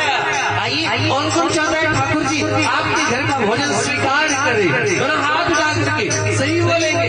आओ मेरे राम जी पधारो मेरे राम जी, आओ मेरे राम जी पधारो मेरे राम जी, भोजन का भोग लगाओ मेरे राम जी, भोजन का भोग लगाओ मेरे राम जी। आओ मेरे राम जी पधारो मेरे राम जी, आओ मेरे राम जी पधारो मेरे राम जी, मेरे भोजन का भोग लगाओ मेरे राम जी, भोजन का भोग लगाओ मेरे राम जी। अब गाने लगे आए प्रभु आओ। अब राम जी ने सीता मैया से कहा देवी चलो एक भक्त हमें बुला रहा है, और बड़े मुद्दत से उसने हमारे लिए भोजन बनाया है, चलो देवी चलो। उस भक्त के हाथ का भोजन करके देखो कितना स्वादिष्ट भोजन बनाया है। राम जी और सीता मैया तुरंत वहां पर प्रकट हो गए। कहने लगे आनंद उठो, हम आ गए हैं। बोलिए भक्त और भगवान की। भगवान को बुलाना भक्त के वश में होता है। अगर भक्त ठान ले तो भगवान को आना पड़ता है। बड़ा खुश हुआ आनंद, उठ करके भगवान राम जी के चरणों में प्रणाम किया। प्रभु हमारा प्रणाम स्वीकार करना। बड़ा खुश हुआ और फिर एकदम से उदास हो गया। राम जी ने कहा आनंद एक बात बता, तो हमें देख करके पहले तो खुश हुआ और फिर उदास क्यों हो गया? आनंद ने कहा प्रभु मैं राजी तो इसलिए हुआ, खुश तो इसलिए हुआ कि मेरे मुझ जैसे तुच्छ प्राणी के बुलाने पर आप आए। खुश तो इसलिए हुआ और दुखी इसलिए हो गया कि मैंने भोजन बनाया था मेरा और आपका, आप तो सीता मैया को भी ले आए साथ में। मैंने तो अपने दोनों का ही बनाया था बस, अब क्या होगा? अब राम जी ने कहा बोलो आनंद क्या करना है? हम में से एक भूखा रहेगा आज तो। आनंद ने कहा कोई बात नहीं प्रभु, अगर सीता मैया आ ही गई है तो मेरे वाला भोजन सीता मैया को करवा देता हूँ। इस तरह से भगवान को भोजन करवाया और खुद भूखा रह करके ठाकुर जी ने एकादशी का व्रत भी करवा डाला। बोलिए भक्त और भगवान की। एकादशी का व्रत भी हो गया। अब भाई बात ठहरी 15 दिन की, तो एकादशी तो फिर आनी, वो तो आएगी, उसमें तो कोई शक नहीं। अगली एकादशी आई। आनंद ने गुरुदेव से कहा गुरुदेव एक काम करना। गुरुदेव ने कहा बोल। गुरुदेव अब की बार है ना थोड़ा सा ज्यादा दे देना मुझे भोजन बनाने का सामान। बोले क्यों? गुरुदेव राम जी को बुलाया था मैंने, मेरा और राम जी का भोजन बनाया था। राम जी तो आ गए, साथ में सीता मैया को भी ले आए प्रभु, और मैं भूखा रह गया। अच्छा अब गुरुदेव ने सोचा बेचारा भूखा रह गया होगा, इसका पेट नहीं भरा होगा, हो सकता है ये ज्यादा खाता होगा और मैंने थोड़ा सा दिया था। इसकी भूख नहीं मिटी होगी, इसका पेट नहीं भरा होगा, इसलिए ये राम जी का और सीता मैया का बहाना बना रहा है। अरे तो कहां से आएंगे राम जी? मुझे इतने साल हो गए ठाकुर जी की सेवा करते करते। चलो कोई बात नहीं, दे दो भाई, दे दो, इससे थोड़ा और दे दो। नदी के पार गया, भोजन बनाया और उसका तो वही काम। आओ मेरे राम जी पधारो मेरे राम जी, आओ मेरे भोजन का भोग लगाओ मेरे राम जी, भोजन का भोग लगाओ मेरे राम जी। आओ मेरे राम जी पधारो मेरे राम जी, आओ मेरे राम जी पधारो मेरे भोजन का भोग लगाओ मेरे राम जी, भोजन का भोग लगाओ मेरे राम जी। अब क्या था, राम जी आए, सीता मैया को साथ ले आए और साथ में लक्ष्मण जी भी आ गए। आनंद का प्रभु ये क्या? अब की बार मैंने तो सोचा आप सीता मैया के बिना नहीं आते, तो आप सीता मैया को साथ लाओगे, इसीलिए मैंने अपने तीनों का भोजन बनाया था, और अब की बात तो आप लक्ष्मण जी को भी ले आए। प्रभु ये क्या कर रहे हो बार बार? चलो कोई बात नहीं, अब आ ही गए हैं तो इन्हें भूखा क्यों जाने दो, मेरे वाला भोजन लक्ष्मण जी को करवा देता हूँ। और इस प्रकार से फिर से एकादशी का व्रत हो गया। बोलिए भक्त और भगवान की। अगली बार गुरुदेव से कहा गुरुदेव अब की बात तो ना थोड़ा और ज्यादा दे देना। अब गुरुदेव ने सोचा इतना क्या खाता है ये, हो सकता है भूखा रह गया होगा, चलो कोई बात नहीं, भी दे दो, इसे दे दो। नदी के पार गया, भोजन बनाया और फिर से आवाज लगाई, आओ मेरे राम जी पधारो भोजन का भोग। राम जी, सीता मैया, लक्ष्मण जी और हनुमान जी। अब वो तो भाई छोड़ेंगे नहीं, कुछ भी है। आगे आनंद ने कहा प्रभु मुझसे कोई वैर है क्या, कोई दुश्मनी निकाल रहे हो मेरे साथ, जब बार बार एक एक को फालतू ले आते हो आप। चलो आ ही गए तो कोई बात नहीं, हनुमान जी मेरे वाला भोजन कर लेंगे। इस प्रकार से फिर से एकादशी का व्रत हो गया बाबा की कृपा से। और अगली बार जब एकादशी आई तो आनंद ने कहा गुरुदेव एक काम करो, अब की बात तो बहुत सारा दे दो। अब गुरुदेव ने सोचा इतना तो ये नहीं खाता होगा पक्का, भाई जितना खाना होता था उतना तो खा लेता था, लेकिन इतना सारा तो ये नहीं खा सकता। हमें तो लगता है ये कहीं ना कहीं बेच के आता है। चलो कोई बात नहीं, इसे दे दो और छुप करके देखेंगे ये कहाँ बेच करके आएगा। छुप करके देखेंगे। अब बहुत सारा अनाज लिया, नदी के पास जाकर के बैठ गया और भोजन तो बनाया नहीं, खाली थाली के ऊपर वस्त्र ढक करके गाने लगा, आओ मेरे राम जी पधारो मेरे राम जी, आओ मेरे राम जी पधारो मेरे राम जी, मेरे भोजन का भोग लगाओ मेरे राम जी, भोजन का भोग लगाओ मेरे राम जी, आओ मेरे राम जी पधारो मेरे राम जी, आओ मेरे राम जी पधारो का भोग लगाओ मेरे राम जी।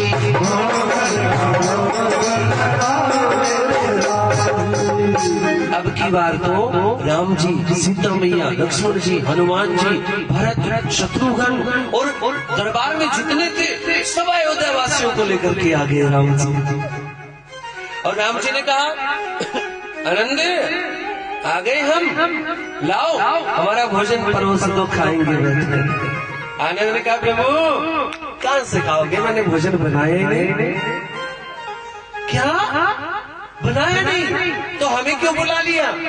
आनंद ने कहा प्रभु मैंने आज तक अपने घर पे इतना काम नहीं किया जो आपने मुझसे करवाया है।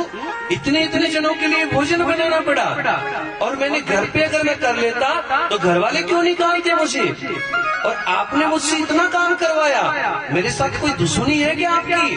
लेकिन आज ऐसा नहीं होगा, आज के बाद भी ऐसा नहीं होगा। ऐसा करो प्रभु, ये सीता मैया खड़ी है ना पास में, इनको बोलो भोजन बनाए, इनको बोलो भोजन बनाए और आप भोजन परोसो, सबको खिलाओ, तुम भी खाओ और मुझे भी खिलाओ। सीता मैया ने राम जी की तरफ देखा, प्रभु अब ये भी करना पड़ेगा क्या? ये कौन सी लीला है? राम जी ने कहा देवी ये भक्त के आदेश है और भक्त का ऑर्डर भगवान को मानना पड़ता है।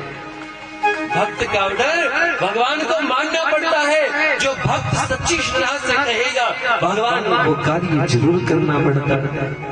देवी कई दिन हो गए इसके हाथ से खाते, लग जाओ काम पे। अब लक्ष्मण जी लकड़ियां ला रहे, हनुमान जी फल ला रहे, सीता मैया भोजन बना रही और राम जी भोजन परोस रहे। जब ये दृश्य दुनिया के जगत के सारे साधु संतों ने देखा, देवताओं ने देखा, तो सभी देवता एक एक करके लाइन लगा करके आने लगे।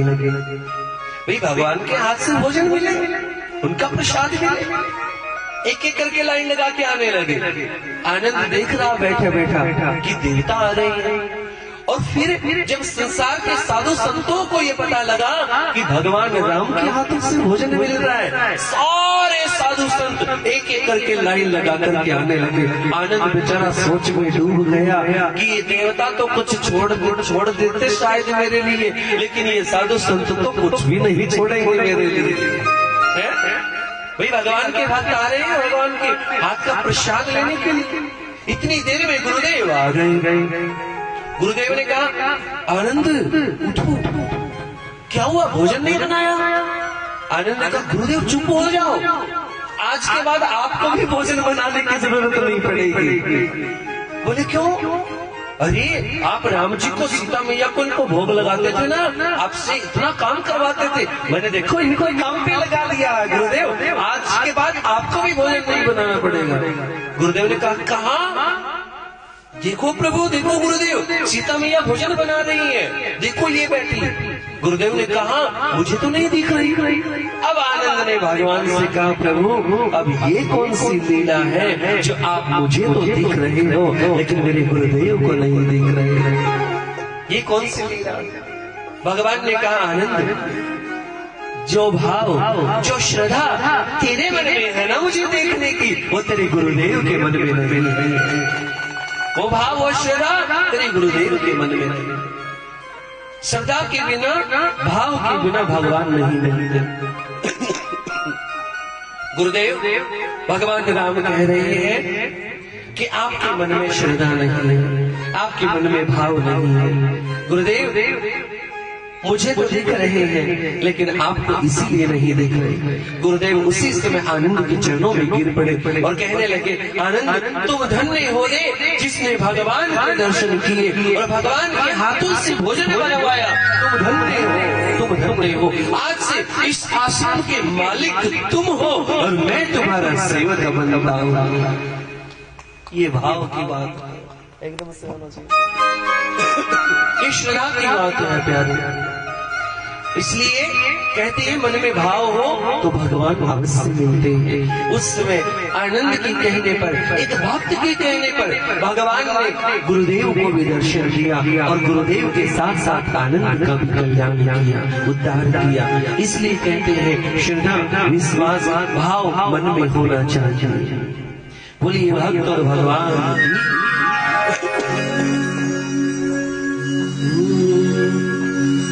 श्रद्धा बिन श्याम मिले ना, ये जान ले प्यारे।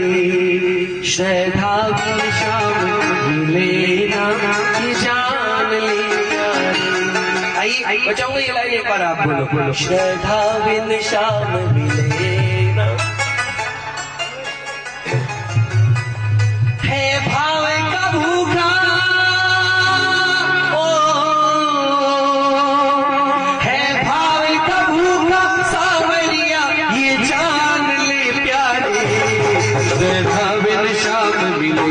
ना ये मान ले प्यारे।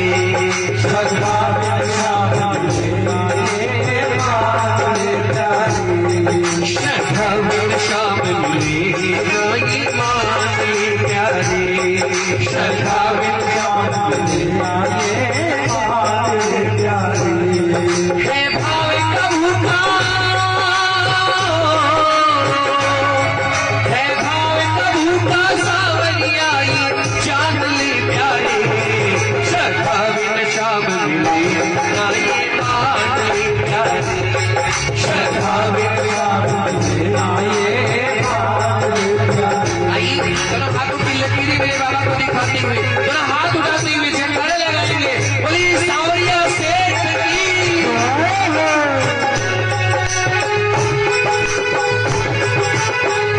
हरि बोल, श्री राधे।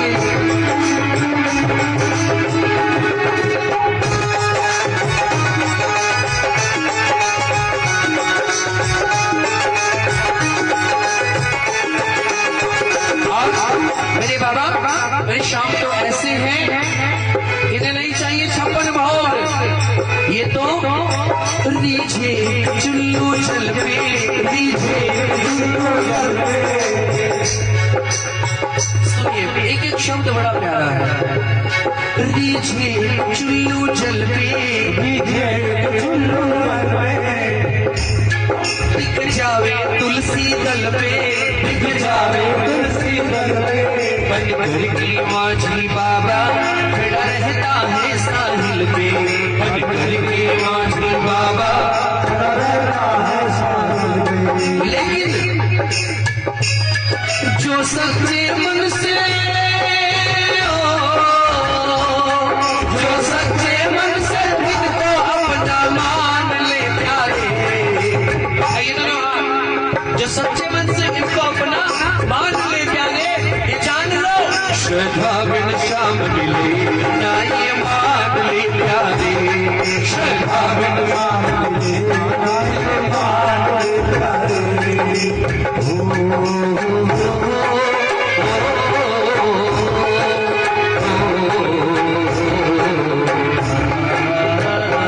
बोलिए खाटू नरेश की।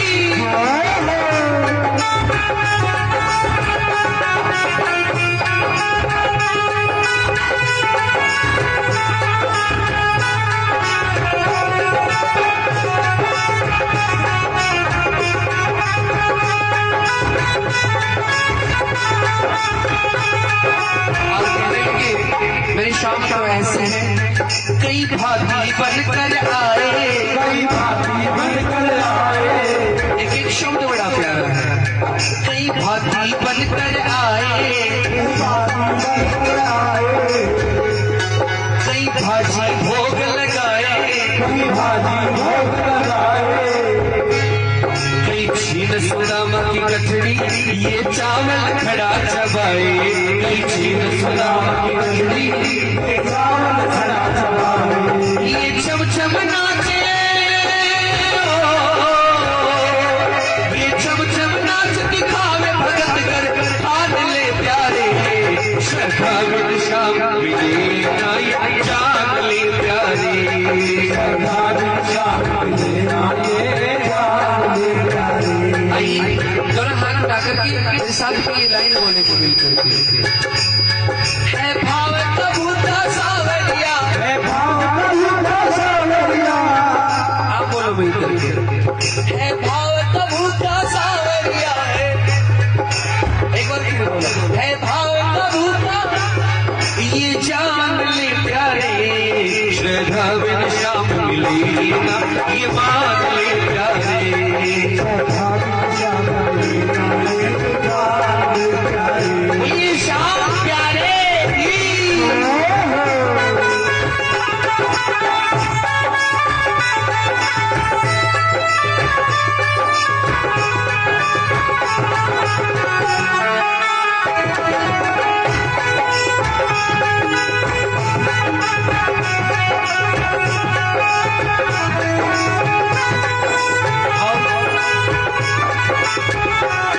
हारे की शाम सहारे,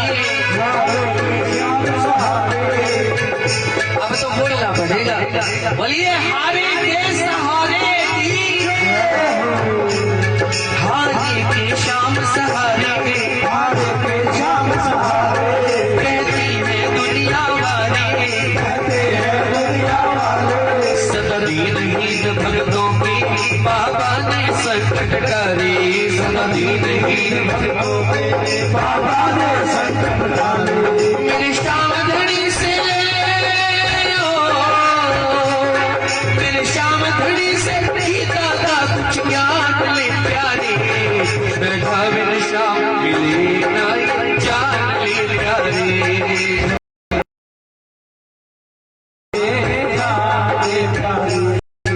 है भाव कबूता सावरिया, भाव कबूता सावरिया, ये मान ले प्यारे, श्रद्धा बिन श्याम मिले ना, श्रद्धा बिन शाम मिले ना, ऋण छोड़ कहीं कहलाए, रण छोड़ कहीं कहलाए, अपना परण चाहे टूटे पर भक्त का मान न जाए, अपना परण चाहे टूटे पर भक्त का मिले ना ये जान ले प्यारे, श्रद्धा बिन शाम मिले ना ये जान ले प्यारे। है भाव कबूता सावरिया, भाव कबूता सावरिया, है भाव कबूता सावरिया, भाव कबूता सावरिया, मान ले प्यारे, श्रद्धा बिन श्याम, बोलिए शाम प्यारे की, बोले खाटू नरेश की, बोलिए लखदातार की, शाम नाम नसीब की है, कृपा की है, कहते हैं ना ऐसा मौका जीवन में बार बार नहीं आता है, और इसके दर पे तो वो ही आए जिसको शाम बुलाता है। आप आए हो, बाबा ने आपको बुलाया है, इसलिए आप आए हैं। मेरी शाम की कथा मैंने कहा बाबा क्या गया याद, बाबा को देख करके उसने कुछ बात की बाबा से, ये पता नहीं क्या बात की, वो तो वो जाने और बाबा जाने। उसने बात की, वो नारियल यहाँ रखा, नारियल रखने के बाद वो खूब रोई,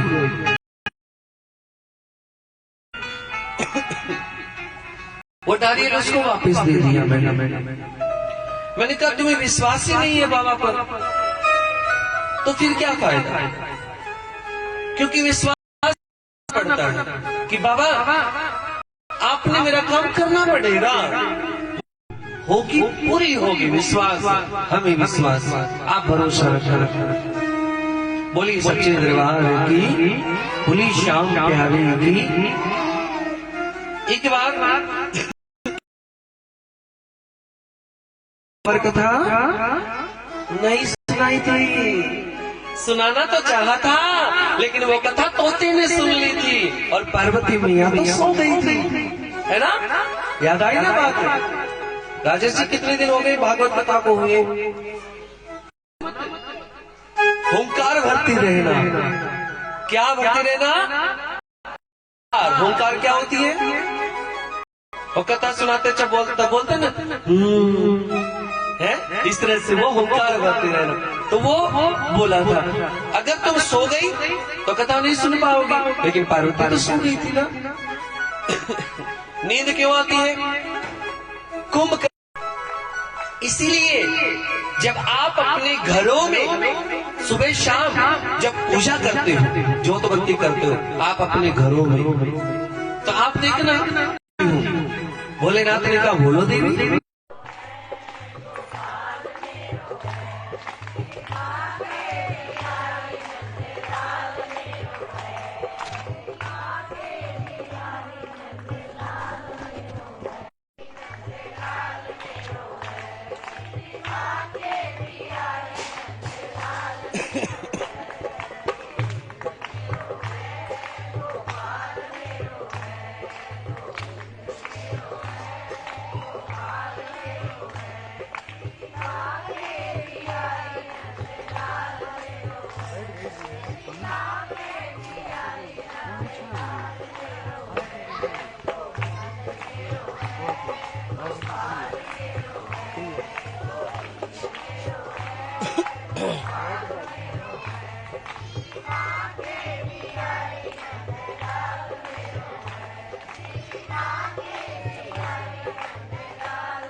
बोलो, बताओ कुछ।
आवाज उठाओ तो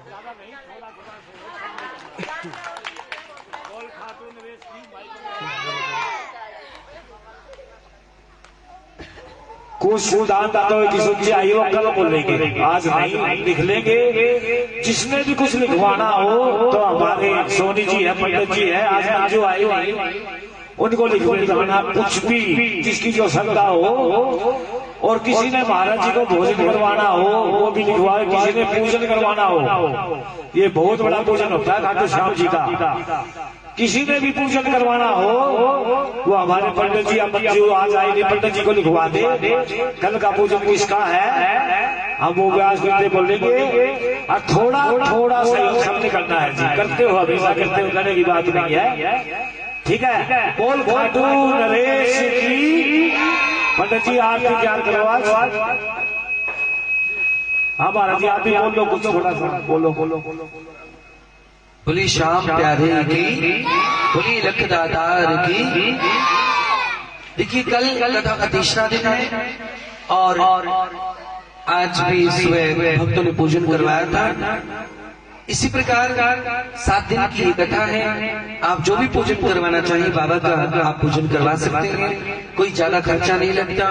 मैंने आपको थोड़ी देर पहले एक भजन के माध्यम से बताया था कि श्रद्धा मिले श्याम मिले ना इस जान ले प्यारे। ये तो भाव का भूखा है, थोड़ा सा पूजन का सामान लाना पड़ता है, वो हम आपको बता देंगे। और हम 24 घंटे आपको यही मिलेंगे पंडाल में। किसी भी टाइम आप करके आप पूछ सकते हो पूजा के सामान के बारे में या कथा के बारे में। आप सभी जितना भी हो सके आप पूजन करवाओ, हम तो ये कहेंगे। क्यों? क्योंकि कलयुग में बाबा श्याम की पूजा करने का बड़ा विशेष महत्व है और आपके ऊपर साक्षात कृपा हुई है। क्या पता किस मुद्दत के बाद किसकी कृपा से ये ठाकुर जी ने अपना दरबार यहाँ लगाया है और इस बाबा की पूजा करने का आपको मौका मिला। तो पूजन आप अवश्य करवाएं। फिलहाल कल का कोई पूजन नहीं है। अगर जो भी पूजन करवाना चाहिए आप हमें बता दें। और एक बात और जो आप ध्यान से सुने, कल बाबा श्याम के माता पिता घटोत्कच और मोरनी ये बनने का अवसर किसको मिलता है? ये तो किस्मत की बात है। एक घटोत्कच जी महाराज और मोरनी मैया बाबा श्याम यानी बरबरीक के माता पिता का विवाह का प्रसंग होगा और उनके विवाह की झांकी होगी। दोनों माला डाल करके एक दूसरे को विवाह का हम प्रसंग कल सुनाएंगे। और उसके बाद कल ही बाबा श्याम के आज तक आपने भागवत कथा अनेक सुनी है। भागवत कथा में आपने कन्हैया के बाल कृष्ण के रूप के दर्शन किए हैं, बाल रूप के भगवान कृष्ण के छोटे से कन्हैया के दर्शन आपने किए हैं। तो बाबा की कृपा से आपको पहली बार बरबरीक यानी बाबा श्याम के बाल रूप के दर्शन करने का अवसर मिलेगा। कल छोटे से बाल रूप में बाबा श्याम होंगे बरबरीक और कल घटोत्कच और मोरनी मैया के विवाह का प्रसंग होगा। तो जो भी ये अभिनय करना चाहिए एक छोटा सा बच्चा जो हम बरबरीक बाबा श्याम के बाल रूप के रूप में हम तैयार कर सके, वो झांकी करवा सके। और दो ऐसे जो घटोत्कच महाराज और मोरनी मैया बन करके ये अभिनय कर सके। जो बनना चाहिए आप हमसे संपर्क कर लेना, हम यही आपको मिलेंगे। कोई बात नहीं, अब आरती का समय है, ज्यादा समय अब नहीं लेंगे। खड़े हो जाओ आरती के लिए, सबने करनी है आरती। एक बारी वहाँ पे खड़े हो जाओ बाबा के सामने।